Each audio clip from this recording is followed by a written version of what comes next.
I accidentally overheard my daughter's fiancé sneering to his father. At the ceremony, I'm going to humiliate this pathetic old fool in front of everyone. They laughed, convinced I was just a rich, blind idiot paying for it all. I smiled quietly in the shadows, and simply didn't show up to the wedding. The next day, their smug faces turned ghostly white. They dropped to their knees, begging for mercy when they realized I knew everything, and I had already struck back. Before continuing, subscribe to our new channel, where we tell stories about men who take revenge on their insolent children, sons-in-law, and daughters-in-law. My name is Thomas Merrick. I'm 64 years old, living in Tampa, Florida. I built Merrick Premium Motors from the ground up, 5 dealerships across the state. Started as a mechanic with grease under my fingernails, ended up with my signature on franchise agreements worth millions. I always thought success meant providing for your family, giving them opportunities you never had. Turns out, sometimes you just hand them a golden shovel to dig your grave. My daughter Allison used to be different. 28 now, works in marketing for some tech company I can't pronounce. Smart girl, beautiful too, got her mother's green eyes and determination. I remember when she was 7, sitting on my workbench in the garage, asking me to explain every tool, every part. She wanted to understand how things worked. That curiosity, that genuine interest in the world, it made me proud. That was before Justin Caldwell. 3 years ago, she brought him to Sunday dinner. Financial consultant, she said. He showed up in a suit that probably cost more than my first car. Handshake like a dead fish. Smile that never reached his eyes. From the first moment, something about him felt off. The way he looked around my house, the house I bought with my own money, every square foot paid for, like he was appraising it for auction. But Allison was glowing. She hung on his every word. When he spoke, which was constantly, she watched him like he was revealing the secrets of the universe. He talked about investment portfolios, market trends, cryptocurrency. I nodded politely, ate my pot roast, and wondered what happened to the daughter who used to help me restore vintage cars on weekends. The change was gradual. First, she stopped visiting as often. Then the phone calls became shorter, more transactional. When she did come by, Justin was always with her, always steering the conversation to money. My money, specifically. You know, Thomas, he'd say, never called me Mr. Merrick, never asked if he could use my first name. You really should consider diversifying your assets. Keeping everything in those dealerships is risky. I could set up a consultation with my firm. I'd smile and change the subject. I didn't need financial advice from a 31-year-old who probably couldn't change his own oil. The wedding announcement came 2 months ago. Allison called me at the dealership, voice bright with forced enthusiasm. Dad, we've set a date. April 12th at the Renaissance Vinoy Resort in St. Petersburg. It's going to be perfect. That's wonderful, sweetheart, I said, meaning it. Despite my reservations about Justin, I wanted her to be happy. Whatever you need, I'm here. Well, actually, we were hoping you could help with the costs. Justin's parents are contributing, but the venue alone is $43,000 and... I stopped her there. Send me the budget. I'll take care of it. The silence on the other end told me she'd expected a fight. Really? Dad, Thank you. Thank you so much. You're my daughter, Allison. I'd do anything for you. I meant it then. The bills started arriving the next week. Catering, $28,000. Band, $8,500. Flowers and decorations, $12,300. Photography, $9,000. The final total hit $85,000. I paid every invoice without comment, watching my bank account shrink while my unease grew. Allison never asked if I could afford it. Justin never thanked me. They just kept sending invoices like I was an ATM with a pulse. The evening of March 15th started normally. I'd spent the day at the Dale Mabry dealership dealing with a supplier issue and came home exhausted. My house sits right on Bayshore Boulevard, 2-story Mediterranean style. Water view that usually calms me down after a long day, but that night I needed something more hands-on. I headed to the garage out back, my sanctuary. In the center, covered partially by a tarp, sat my current project, a 1967 Chevrolet Impala in Madeira, maroon. Found her 2 years ago in a barn outside Ocala. Engine seized, interior destroyed, but the frame was solid. I'd been bringing her back to life one piece at a time. I was elbow deep in the carburetor, the radio playing old Motown, when I heard voices drifting through the open window. The garage shares a wall with the living room, and the March evening was warm enough that I'd left the windows open. I didn't pay attention at first.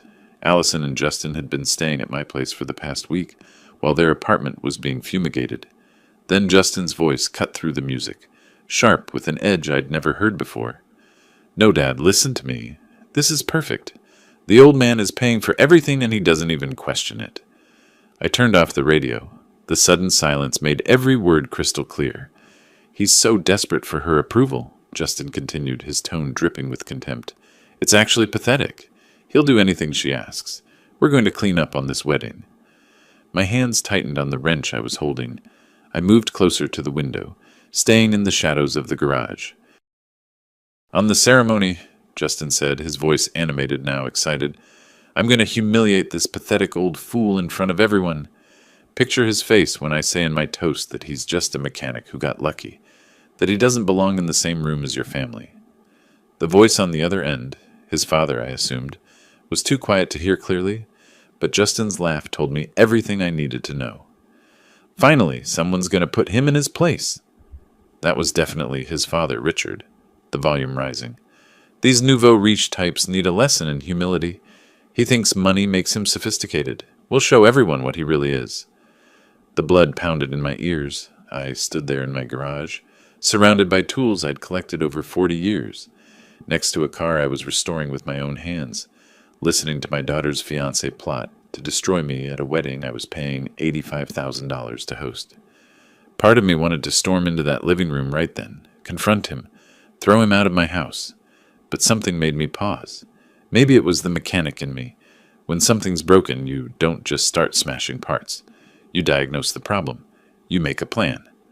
I cleaned my hands slowly, deliberately, and walked back into the house through the side door. Justin was in my living room, sprawled on my leather couch, shoes still on, phone pressed to his ear. When he saw me, his whole demeanor shifted like someone flipped a switch. The sneer vanished, replaced by that bland, pleasant smile. "Hey, Thomas, just talking to my dad about the seating arrangements. We'll catch up later, Dad." He ended the call. "How's the car coming?" "Fine," I said. My voice sounded normal, even to my own ears. "I'm heading to bed. Long day." "Sure thing. Oh, by the way, we're thinking of upgrading the champagne for the reception.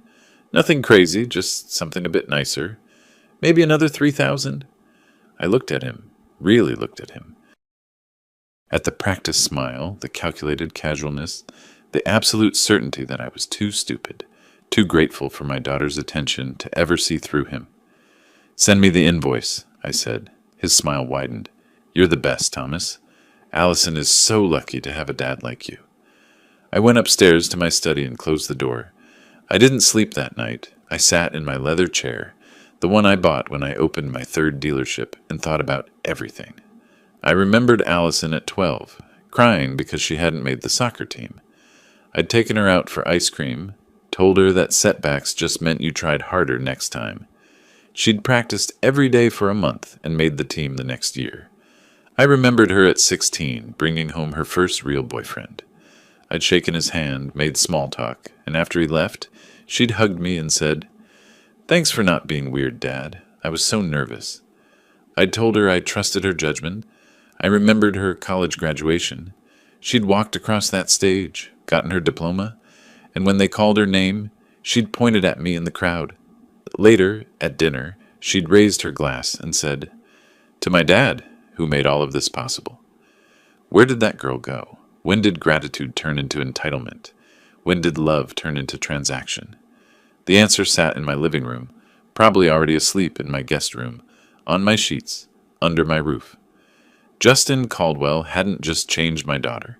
He'd revealed something that was maybe always there, waiting for the right person to unlock it. A willingness to see me not as her father, but as a resource to be exploited. The thought hurt more than anything Justin had said, but pain has a way of sharpening focus. By the time the sun started rising over Tampa Bay, I'd made my decision. I wasn't going to confront them. I wasn't going to argue or plead or try to change Allison's mind. I was going to give them exactly what they wanted, or what they thought they wanted. They wanted my money. They'd get it. They wanted me out of the way. I'd disappear from that wedding completely. But first, I was going to find out exactly who Justin Caldwell really was. I was going to find out what Richard Caldwell found so amusing about humiliating me. And then I was going to teach both of them what happens when you mistake kindness for weakness. The next morning, I found Allison in the kitchen making coffee. She looked beautiful in the early light, hair pulled back, wearing one of those expensive athleisure outfits that cost more than I used to make in a week. "Morning, Dad," she said, not looking up from her phone. "We need to talk." Something in my tone made her glance up. "Is everything okay?" "That depends. Tell me about Justin." She stiffened. "What do you mean?" "I mean, do you love him? Is he good to you?" "Of course I love him. Why are you asking this now?" "Because I'm your father, and I want to make sure you're making the right choice." Her expression hardened. That new look I'd seen too often lately. "This is about you not liking him, isn't it? You've never given him a real chance. You think nobody's good enough for me? That's not... You're jealous? You're jealous that I have someone in my life who actually understands modern finance, who's successful in his own right, who doesn't think the pinnacle of achievement is selling cars." Each word landed like a punch. I kept my face neutral. "If that's what you think." "Justin says you're stuck in the past, that you don't understand how the world works anymore. And you know what? He's right. You're old-fashioned and judgmental, and I'm tired of apologizing for my fiancé to you." I nodded slowly. "Understood. I just wanted to hear it from you." She looked slightly guilty, but it passed quickly. "The wedding's in less than a month, Dad. Can we just get through this without drama?" "No drama," I promised. "I'll stay out of your way." I meant it differently than she understood it. That afternoon I made 3 phone calls. The first was to a private investigator whose name I'd gotten from my attorney years ago. The second was to that same attorney, Roger Wilson, requesting a meeting about estate planning. The third was to my banker. If Justin and Richard Caldwell thought I was just a lucky mechanic, they were about to learn their first lesson. I didn't get lucky. I got smart. And I stayed smart. The game was on. 3 days later, I sat across from Martin Stevens in a coffee shop on Armenia Avenue. He looked exactly like you'd expect a private investigator to look. Mid-50s, forgettable face, eyes that noticed everything. I'd found him through a discreet recommendation from my business attorney. Not a friend, just a professional who came highly recommended. "I need information on the Caldwell family," I said, sliding an envelope across the table. Inside was $5,000 in cash. "Father and son, Richard and Justin Caldwell. Everything you can find.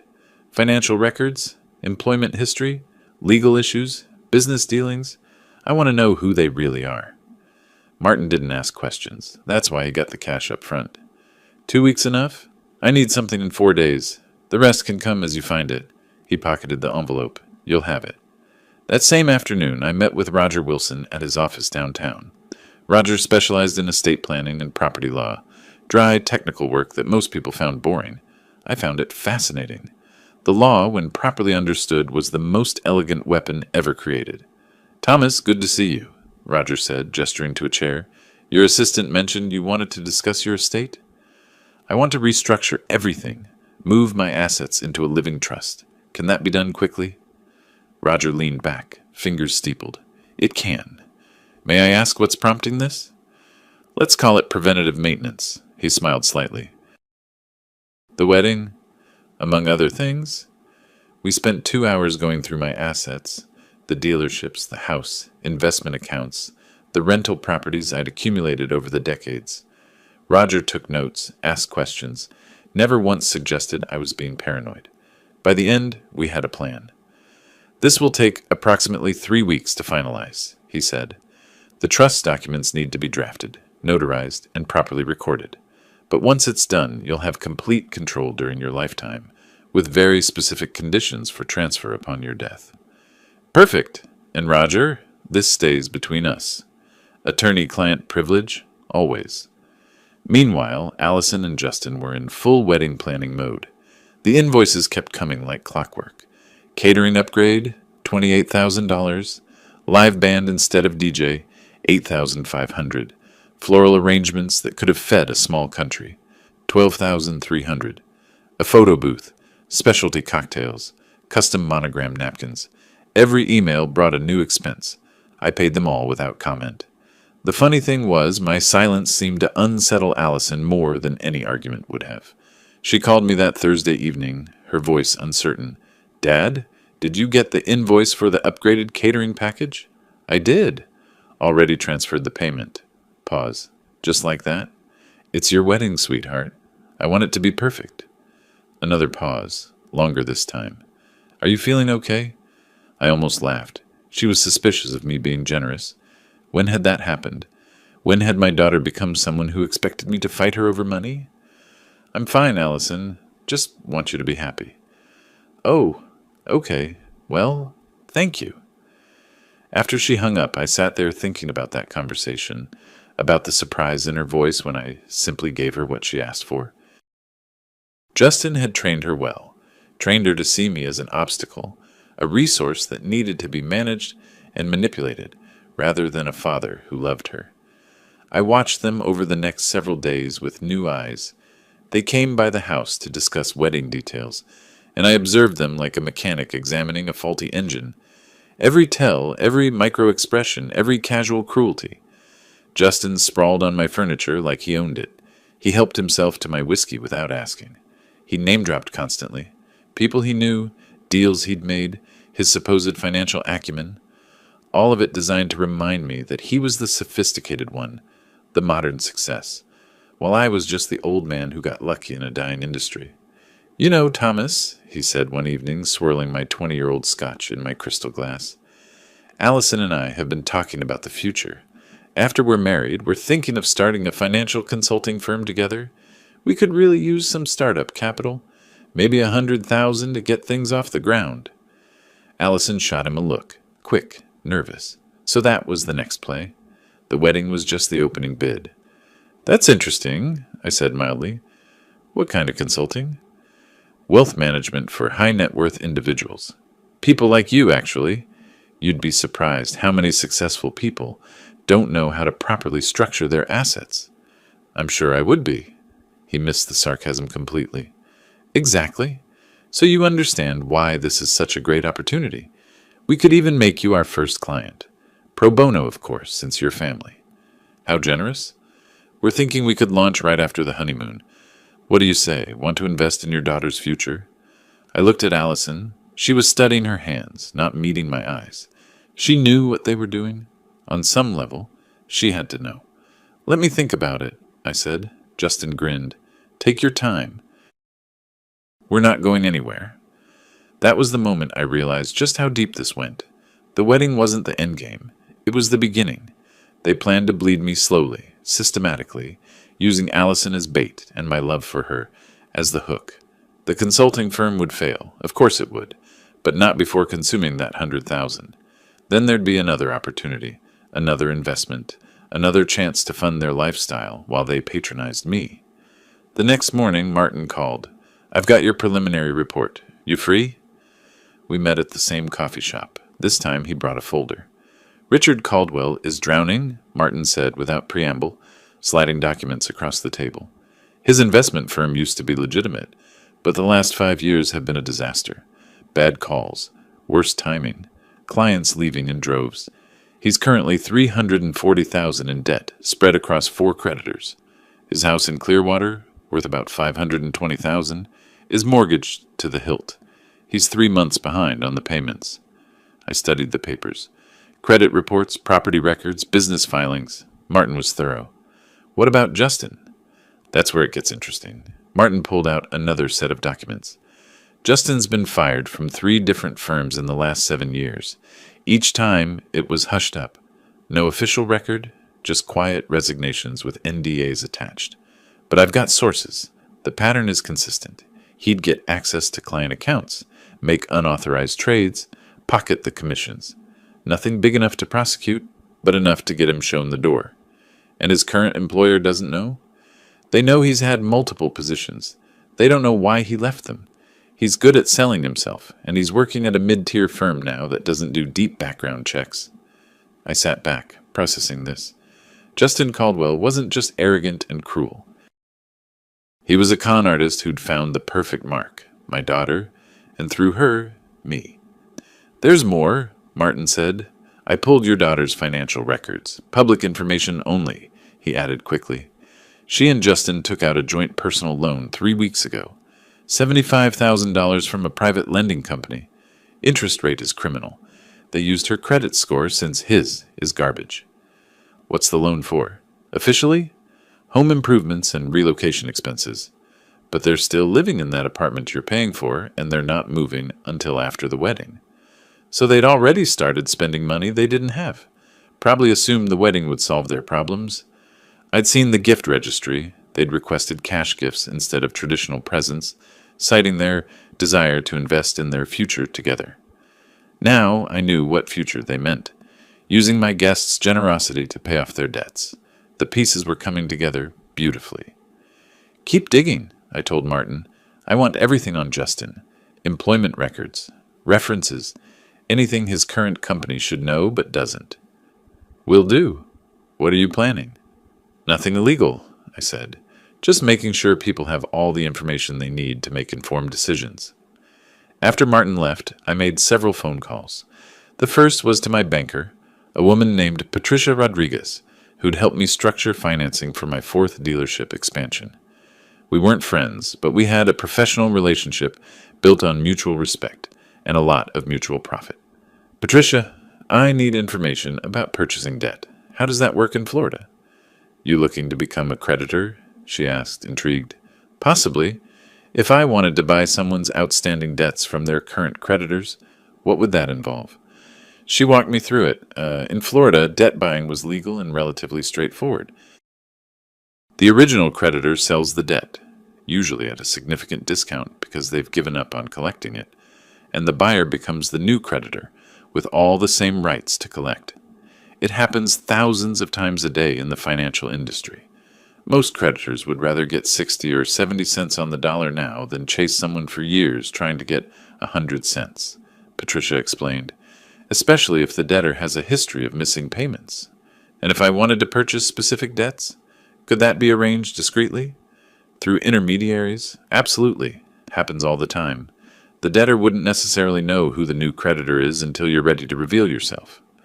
Hypothetically, if someone owed $340,000 across multiple creditors, what might I expect to pay? Depends on the debt's age and the debtor's payment history. For seriously delinquent debt, you could probably get it for $250,000 to $290,000, maybe less." We talked for another 20 minutes. Patricia agreed to make some discreet inquiries about Richard Caldwell's creditors. She didn't ask why I was interested. That's why I liked her.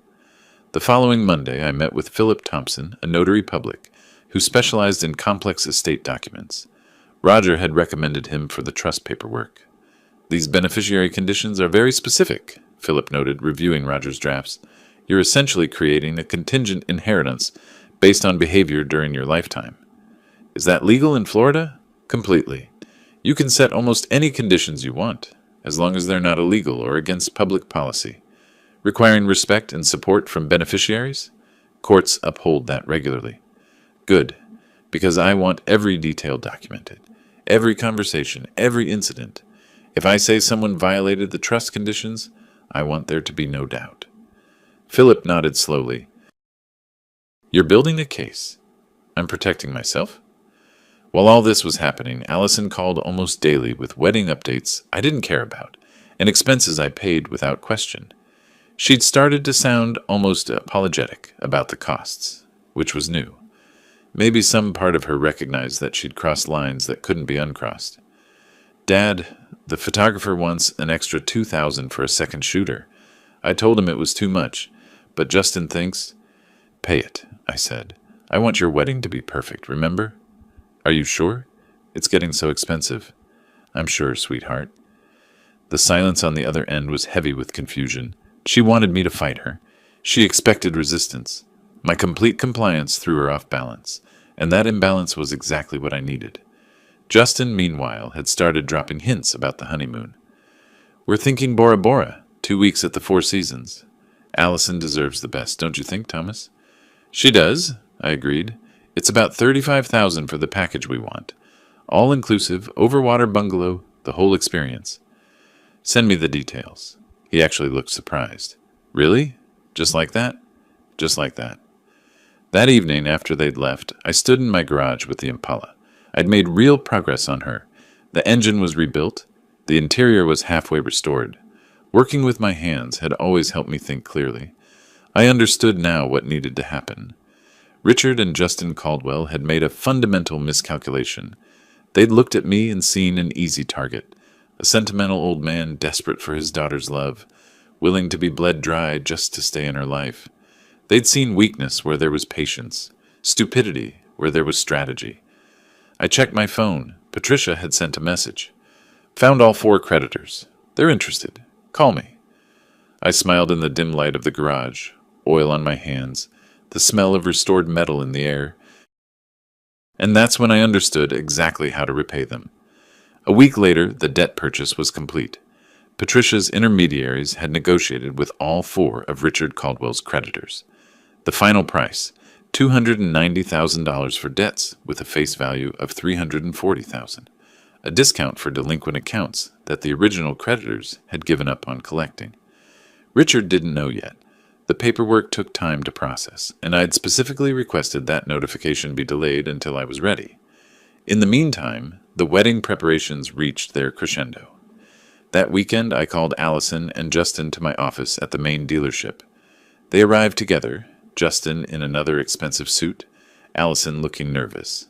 They'd never been to my office before. I'd always kept my work life separate from my personal disappointments. My office overlooked the showroom floor. Through the glass, they could see rows of luxury vehicles, salespeople working with customers, the machinery of a successful business humming along smoothly. I watched Justin's eyes calculate values, probably wondering how much he could extract from me over the years. Sit down, I said. They sat. Justin sprawled back like he owned the chair. Allison perched on the edge of hers. I need to tell you something about the wedding, I began. Allison's eyes widened. Dad, if this is about the honeymoon costs, I won't be attending. Silence. Complete. Shocked silence. What? Allison's voice came out small, confused. I have urgent business in Orlando that week. It can't be rescheduled.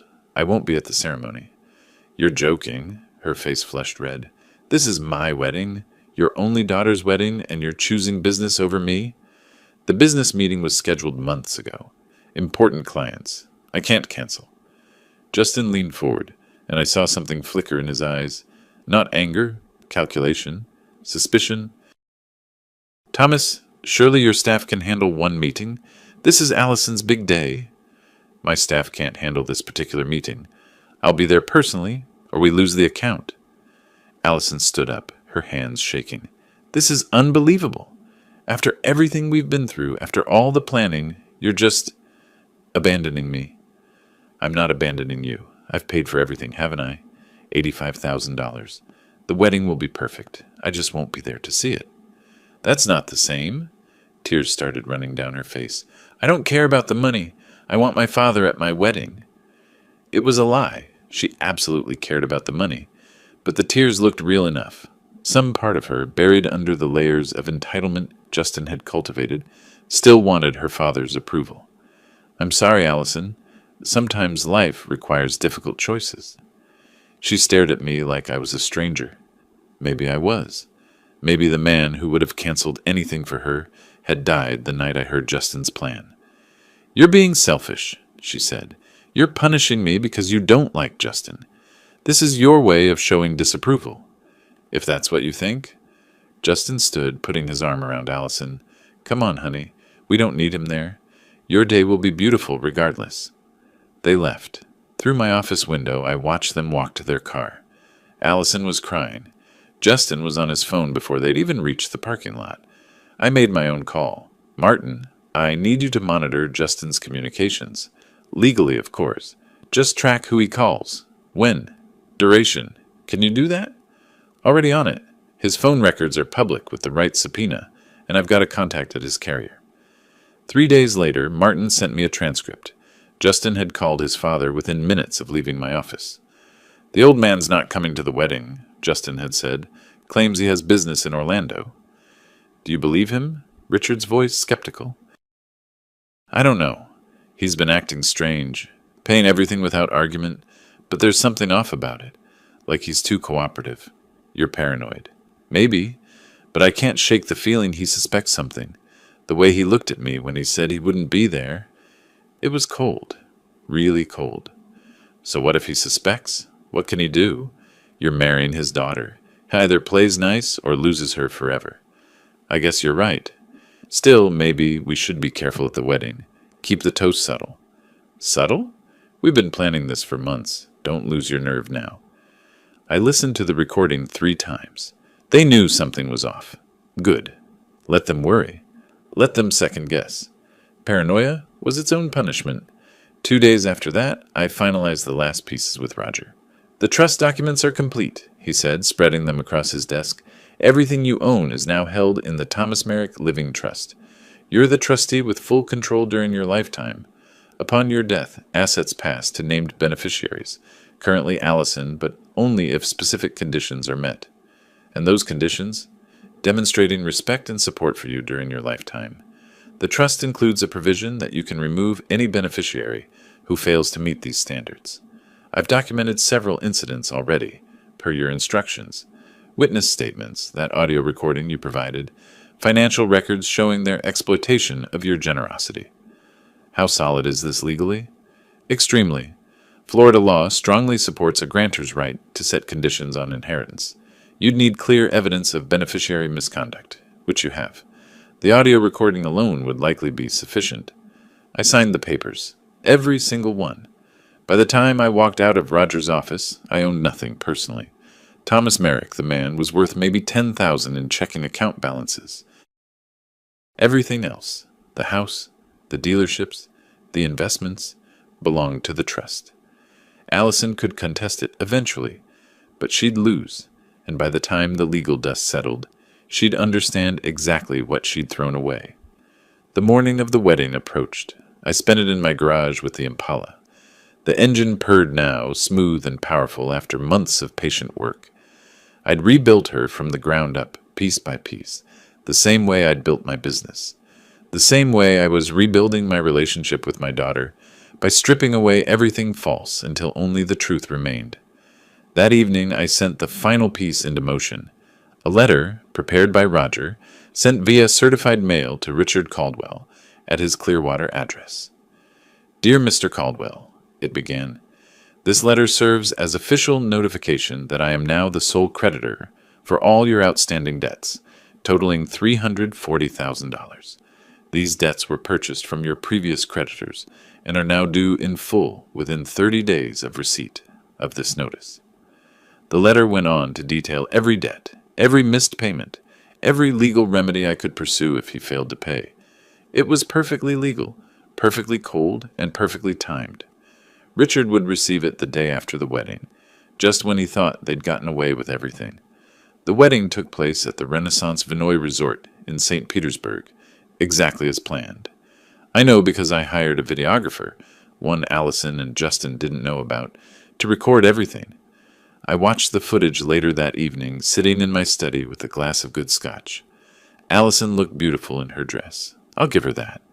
She also looked wounded, her eyes scanning the crowd repeatedly, probably hoping I'd changed my mind and shown up anyway. When the officiant asked who gave this woman to be married, there was an awkward silence. One of Allison's cousins stood up and said, "Her family does," which got polite applause and confused looks from guests who knew I was alive and had paid for everything. Justin's toast was exactly what I expected. He held his champagne glass high, smiled his practiced smile, and said, "I want to thank everyone for being here today. It's unfortunate that Mr. Merrick couldn't join us. Apparently his vintage Chevrolet broke down again and needed his attention." Pause for laughter. Some people chuckled uncomfortably. Others looked confused. "But seriously," Justin continued, "Allison and I are grateful for his financial support. Even if he couldn't be here in person, his checkbook certainly was." More uncomfortable laughter. I watched Allison's face on the video. She looked mortified but didn't stop him. The wedding ended. They danced, cut the cake, opened envelopes full of cash gifts from my business associates and friends. Justin and Allison probably thought they'd won. They'd gotten their perfect wedding, their money, and they'd publicly mocked me without consequence. They were wrong. The next morning, a courier delivered 2 thick envelopes to the newlyweds' hotel suite. Inside each, a letter from Roger Wilson, my attorney, on official letterhead. I wasn't there to see their faces, but Roger called me with the details. He'd included a clause requiring them to acknowledge receipt within 24 hours, which meant calling his office. Allison called first, her voice shaking. "What is this? What does this mean?" "It means," Roger explained in his calm, professional tone, "that the property you believed would be your inheritance, specifically the house at 2847 Bayshore Boulevard, is not owned by your father personally. It's held in an irrevocable living trust. You are currently named as a beneficiary, but that designation is conditional on maintaining a respectful and supportive relationship with the grantor during his lifetime." That's insane. He can, and he has. Florida law is very clear on a grantor's rights to set conditions for inheritance. The trust document includes substantial evidence of behavior contrary to those conditions. The audio recording of your husband planning to publicly humiliate your father. The pattern of financial exploitation. Your own words to your father, documented by witnesses, calling him jealous and old-fashioned. Silence on the phone. Then, "He recorded us?" The conversation took place in his home, where he had every right to record. More relevantly, your husband's stated intention to humiliate him at a wedding your father funded, to the tune of $85,000, demonstrates exactly the kind of disrespect that triggers the removal provisions. So what are you saying? I'm saying that unless you and your husband demonstrate a significant change in behavior and attitude, you will inherit nothing. The trust will transfer all assets to charitable organizations upon your father's death. You'll be formally notified of your removal as beneficiary if the current pattern continues. She hung up. Justin called 10 minutes later. Roger said his tone was different, aggressive, accusatory. "This is blackmail. You can't threaten to disinherit someone because they hurt your feelings. It's not blackmail, Mr. Caldwell. It's estate planning, and the conditions aren't about hurt feelings. They're about demonstrable respect and support. Your recorded statement planning to humiliate your father-in-law at a wedding he paid for shows neither respect nor support. That recording is illegal. We'll challenge it. You're welcome to try. Florida is a 2-party consent state, but the recording was made in Mr. Merrick's own home, where he has a reasonable expectation to monitor his property. Any attorney you consult will tell you the same thing. Now, is there anything else? I have other clients." Justin hung up too. Roger told me all this over lunch the following day. We met at a quiet restaurant downtown, away from anyone who might know us. "They're in shock," he said. "Complete shock. I don't think it had occurred to either of them that you might actually fight back. They thought I was a wallet with a pulse. They're learning otherwise. Oh, and Richard Caldwell received his notification yesterday. My office got a frantic call from him this morning. He wants to negotiate." I smiled. "Let him sweat for a few days, then we'll talk." That same afternoon, Martin called, with news about Justin's employer. The report went out this morning, anonymous tip to their compliance department, fully documented evidence of Justin's terminations from previous positions. They've opened an internal investigation. He's been suspended from client-facing duties, pending review. How long will the investigation take? Couple weeks, maybe? But the outcome's pretty certain. 3 firings for financial impropriety. Even without criminal charges, no compliance department will let that slide. He'll be gone within a month. I thanked Martin and hung up. Then I sat in my office, looking out at the showroom, thinking about the next steps. Richard would come begging. That was certain. A man $340,000 in debt, with a house about to be foreclosed, doesn't have many options when his new creditor owns everything. Allison would be confused, angry, desperate. She'd married Justin thinking she was securing a comfortable future. Instead, she'd married a man about to lose his job, with crushing debt, and a father-in-law who now controlled their financial lives. And Justin?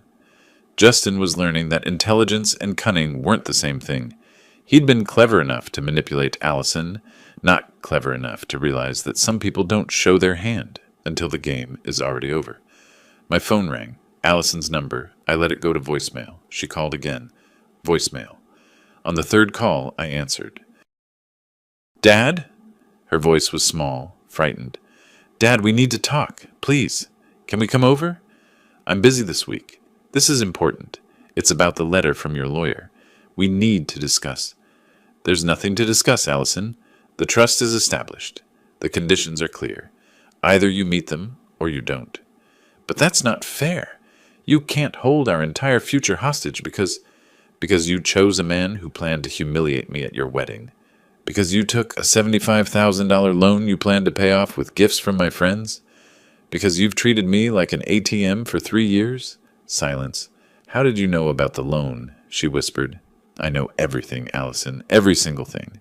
And now you're going to learn what it costs to mistake patience for weakness.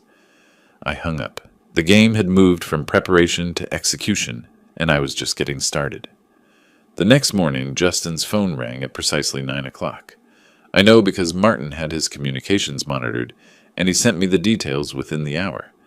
It was Justin's employer, a mid-tier financial consulting firm called Prospera Financial Group. The compliance director, a woman named Sandra Chen, had received an anonymous package the previous day.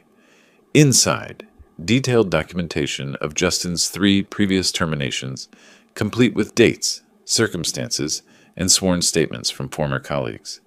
Mr. Caldwell, we need you to come in immediately, Sandra had said. There are some serious allegations that require immediate attention. Justin tried to play it cool, according to the office receptionist Martin had befriended. He showed up in his best suit, a confident smile in place. That confidence lasted approximately 15 minutes. By 10:30, he was suspended pending investigation. By 11, he was in his car, calling his father. They know everything, Justin's voice cracked on the recording Martin sent me. Someone sent them documentation of all 3 firings. They've suspended me. Dad, if this goes public, I'm finished in this industry. Richard's response was barely audible, but the panic came through clearly. That same afternoon, around 2 o'clock, my receptionist called my office. Mr. Merrick, there's a Richard Caldwell here to see you. He doesn't have an appointment, but he says it's urgent. I let him wait 20 minutes. Not out of cruelty, well, not entirely, but because I was genuinely in a meeting with a fleet buyer. When I finally told my receptionist to send him up, I made sure to finish reviewing the contract first. Another 10 minutes. Richard Caldwell looked like he'd aged a decade since I'd last seen him at a family dinner 6 months ago. His skin had a grayish pallor, and his hands trembled as he gripped the arms of the chair across from my desk. Mr. Merrick, he began, his voice unsteady. Thomas, please, we need to talk about this debt situation. I leaned back in my chair, fingers steepled. I'm listening. The letter I received, it says you own all my outstanding debts. $340,000. Due in 30 days. That's correct. I purchased them from your creditors. It's all perfectly legal. His face went from gray to white. I can't pay that. You know I can't. My firm is struggling. My house is mortgaged beyond its value. I need more time. Please. Interesting. I opened a drawer and pulled out a folder. Because according to the phone conversation you had with your son on the evening of March 15th, you were quite confident. In fact, you laughed when Justin said he planned to humiliate me at the wedding. Do you remember that? The color that had drained from his face didn't return. If anything, he went paler. You called me a nouveau riche type who needed a lesson in humility. Those were your exact words, Mr. Caldwell. I didn't mean... You absolutely meant it. You and your son saw me as an easy mark. A sentimental old fool who'd keep paying and paying just to stay in his daughter's life. You were right about one thing. I am nouveau riche. I started as a mechanic, worked with my hands, built my business from nothing. And now, this nouveau riche type owns your financial future. I slid a document across the desk. Here's the payment schedule. Full amount due in 16 days. If you can't pay, I'll exercise my legal right to pursue collection. That includes foreclosure on your house in Clearwater. He stared at the paper like it might bite him. Please. I didn't know what Justin was planning. I swear if I'd known he'd actually go through with it. But you encouraged it. You laughed. You participated. I made a mistake. A terrible mistake. But surely you can show some mercy. For Allison's sake, if not mine. I stood up. The meeting is over, Mr. Caldwell. You have 16 days. I suggest you use them wisely. He stood too, unsteady on his feet. You're destroying my life over a stupid phone conversation? No, I'm holding you accountable for who you actually are. There's a difference. He left, shoulders slumped, looking every bit like a man who'd just realized the water he was treading had sharks in it. I sat back down and returned to work. I had 3 more meetings that afternoon, and I refused to let the Caldwells disrupt my schedule any more than necessary. That evening, around 6 o'clock, my doorbell rang. I was in the garage. Where else? Working on the Impala's interior. The front seats were finally restored, deep maroon leather that matched the exterior paint. Through the side window, I could see 2 figures on my front porch, Allison and Justin. I wiped my hands on a rag and walked to the front door. I didn't open it all the way, just stood in the doorway, blocking entry.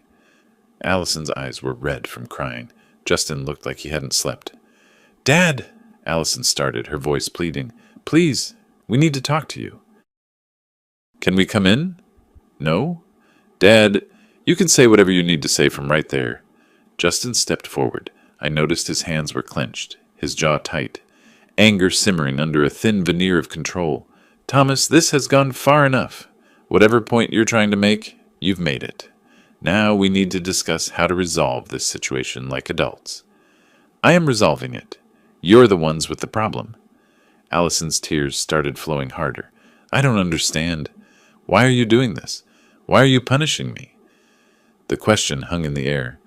Part of me, a small, weakening part, wanted to comfort her, to pull my daughter into my arms and tell her everything would be okay. But the larger part, the part that had spent weeks planning this moment, knew that comfort now would undo everything. Come back tomorrow afternoon, I said. 2 o'clock. I'll explain everything then. Why not now? Justin demanded. Because I said tomorrow. 2 o'clock. Don't be late. I closed the door. They arrived at exactly 2 o'clock the next day. I'd spent the morning preparing, making sure every piece was in place. This time, I invited them in, led them to the living room, the same room where I'd overheard Justin's phone call all those weeks ago. The irony wasn't lost on me, and I'm certain it wasn't lost on Justin either. He kept glancing at the window, probably calculating whether I'd recorded other conversations. He had no idea. They sat on the couch. I remained standing. Before we begin, I said, pulling out my phone, I want you to hear something. I pressed play. Justin's voice filled the room, tinny but clear from the phone speaker. On the ceremony, I'm going to humiliate this pathetic old fool in front of everyone. Picture his face when I say in my toast that he's just a mechanic who got lucky. Allison's face went slack with shock. Richard's voice followed. Finally, someone's going to put him in his place. These nouveau riche types need a lesson in humility. I stopped the recording. The silence was absolute. That's not... Allison started, but the words died. Justin said nothing. His face had gone completely blank, the mask of confidence finally stripped away. That was recorded on March 15th, I said calmly. In this room. You were standing approximately where you're sitting now, Justin, planning to humiliate me at a wedding I was paying $85,000 to host. You recorded us? Allison's voice came out as a whisper. That's illegal. It's my house. Florida law allows me to record conversations in my own home. More importantly, it's evidence of exactly who you married, Allison. Justin finally found his voice. This is entrapment. Spying. You had no right. I had every right, and here's what else I have rights to. I picked up a folder from the side table. Richard Caldwell's debts, all $340,000 of them. I own them now. I purchased them legally through intermediaries from his creditors. I pulled out another document. Your employment history, Justin. 3 terminations for financial impropriety. Your current employer received this information yesterday. I imagine they're not pleased. His hands were shaking now. Actual visible tremors. And this, I continued, pulling out the trust documents, is proof that everything you thought you were marrying into doesn't exist. The house, the dealerships, my entire estate. It's all in an irrevocable trust with very specific conditions for inheritance. Conditions that include demonstrating respect and support, which, as you can imagine, you've spectacularly failed to meet. Allison stood up abruptly. This is insane. You can't destroy our lives because your feelings were hurt. Feelings? I looked at her, really looked at her. Allison, your husband took a $75,000 loan in your name, planning to pay it off with cash gifts from my friends at the wedding. He's been fired 3 times for stealing from clients. His father is bankrupt and encouraged him to publicly humiliate me. And you're telling me this is about hurt feelings? She opened her mouth, closed it. No words came. Justin stood too, his face flushed red now instead of pale. You think you're so smart. You think you've won. But you're making a huge mistake, old man. I'll sue you. I'll take everything you have. You'll what? My voice cut through his bluster like ice. Sue me with what money? What lawyer? Your father's broke. You're about to be unemployed, and you're $75,000 in debt. By all means, try. He took a step toward me. For a moment I thought he might actually try something physical. But he stopped, breathing hard, realizing how far he'd already fallen. Here's what's going to happen, I said. Richard has 16 days to pay his debts, or I start foreclosure proceedings. Justin, your employer will complete their investigation and terminate you within the week. They have no choice given your history. Allison, you're married to a man with no job, crushing debt, and a father who's losing everything. The inheritance you thought was waiting for you? Gone. The comfortable life you planned? Gone. Allison sank back onto the couch, her face in her hands. But here's the thing, I continued, my voice softer now. I'm not doing this to destroy you, Allison. I'm doing this so you understand what you've become. You chose money over family, status over integrity. You let this man, I gestured at Justin, turn you into someone who sees her own father as a resource to exploit, rather than a person to love. I never, she tried to say, but I held up my hand. You did. You absolutely did. And until you face that, really face it, nothing changes. Justin's phone buzzed. He looked at it, and whatever he saw there made his face go even more rigid. I need to go, he said abruptly. We need to go. Run along, I said, but be here tomorrow. Same time. We're not finished.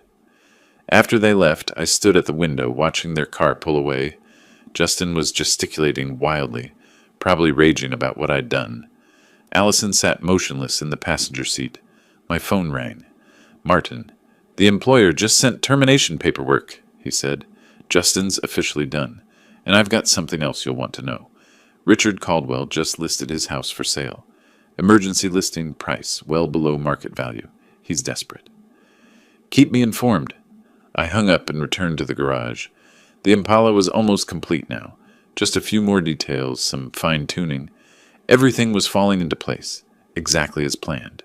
But watching Allison's face in that living room, seeing the realization dawn that her choices had consequences, that hurt more than I'd expected. Good, I thought. It should hurt. That's how you know it's real. Tomorrow would bring the final pieces together.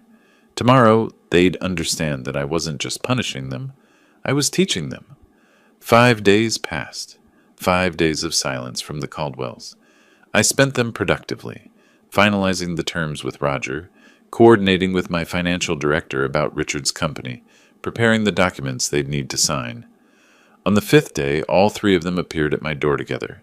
Justin, Allison, and Richard. They looked like survivors of a shipwreck, clinging to the last piece of driftwood. This time I let them in, led them to my dining room, where I'd laid out documents on the polished mahogany table. Richard spoke first, his voice barely above a whisper. Mr. Merrick, Thomas, we're here to ask for mercy. I sat down at the head of the table. They remained standing until I gestured for them to sit. I'm listening. Richard's hand shook as he pulled papers from a briefcase. My company, Caldwell Investment Services. It's worth nothing on paper, but the client list, the infrastructure, I want to give it to you. All of it, in exchange for restructuring the debt.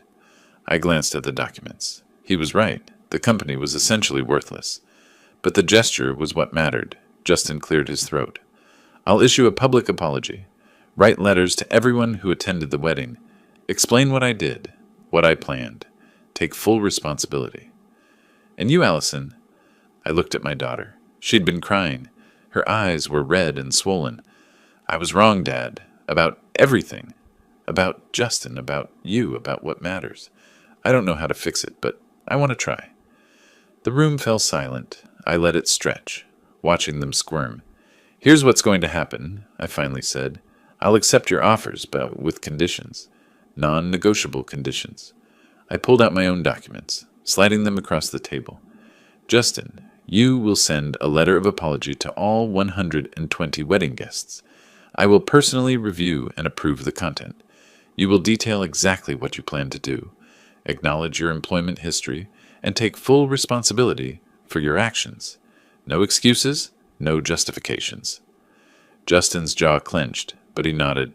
Richard, I'm taking operational control of Caldwell Investment Services for 2 years. My financial director will work with you to restructure the debt and rebuild the client base. You'll work under his supervision. If the company becomes profitable again, I'll return control to you. If not, it closes and the debt is partially forgiven based on good faith effort. Richard's eyes glistened. Thank you. Thank you. Don't thank me yet. You'll be working harder than you've ever worked in your life. I turned to Allison. This was the hardest part. You will work in the customer service department at my Dale Mabry dealership for 6 months. Minimum wage, no special treatment.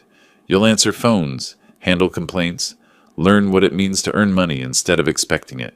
Her face paled. 6 months? 6 months. And during that time, you and Justin will live on what he can earn, which, given his employment prospects, won't be much. The apartment I've been paying for? That stops immediately. You're adults. Act like it. Where will we live? Her voice cracked. That's your problem to solve. Welcome to the real world, Allison. I pulled out the final document. Justin, you will sign this. It's a legal waiver of any claim to my estate, now or in the future. You will never, under any circumstances, have any right to anything I own. Justin stared at the paper like it was a death sentence. And if I refuse?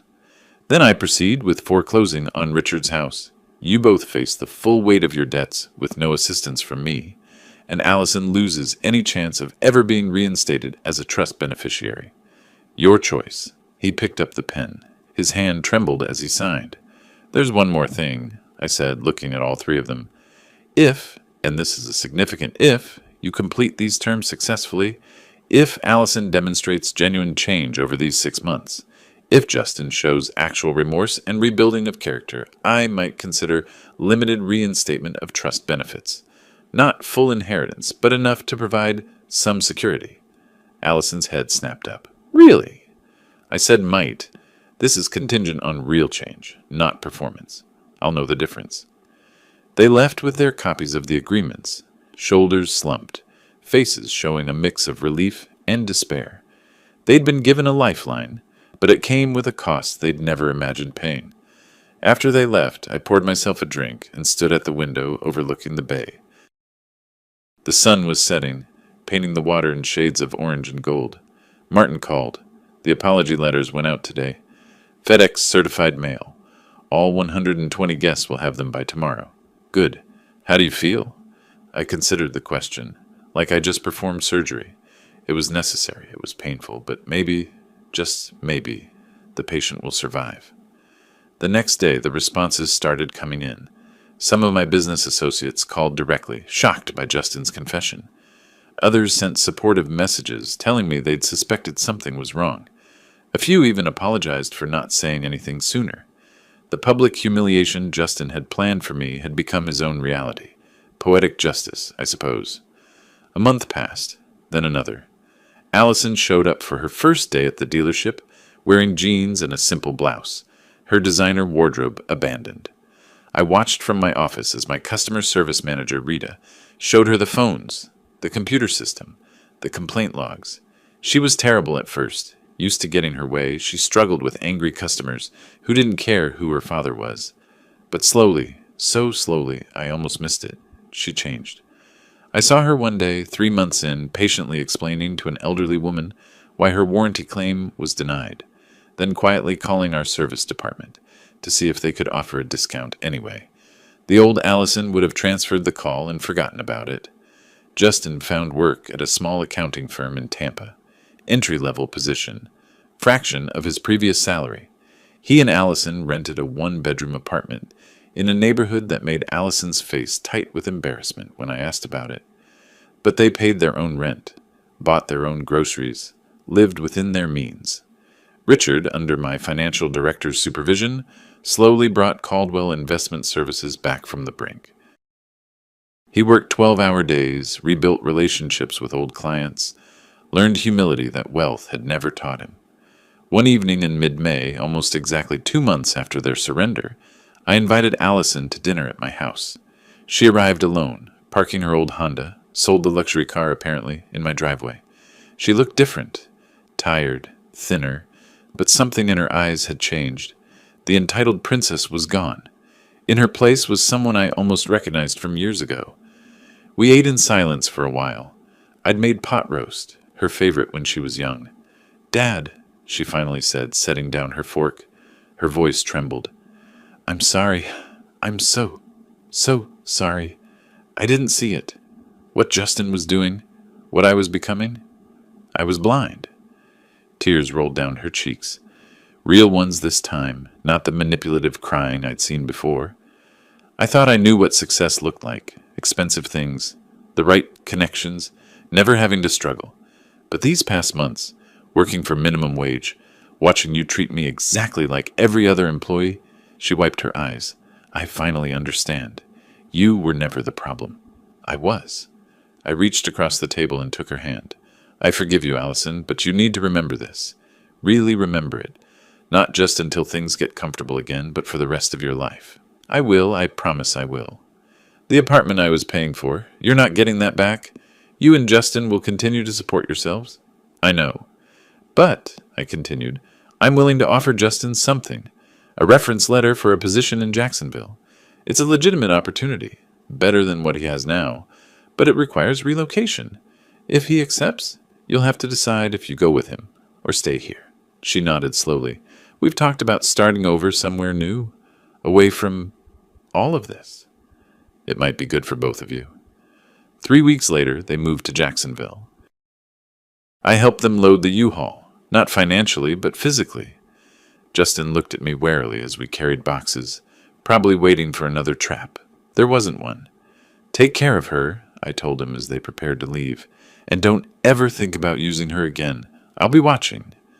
He met my eyes, and for the first time, I saw something other than calculation there. Fear, maybe. Respect, possibly. I understand, sir. The day they left, I returned to my garage. The Impala was complete. Every piece restored, every detail perfect.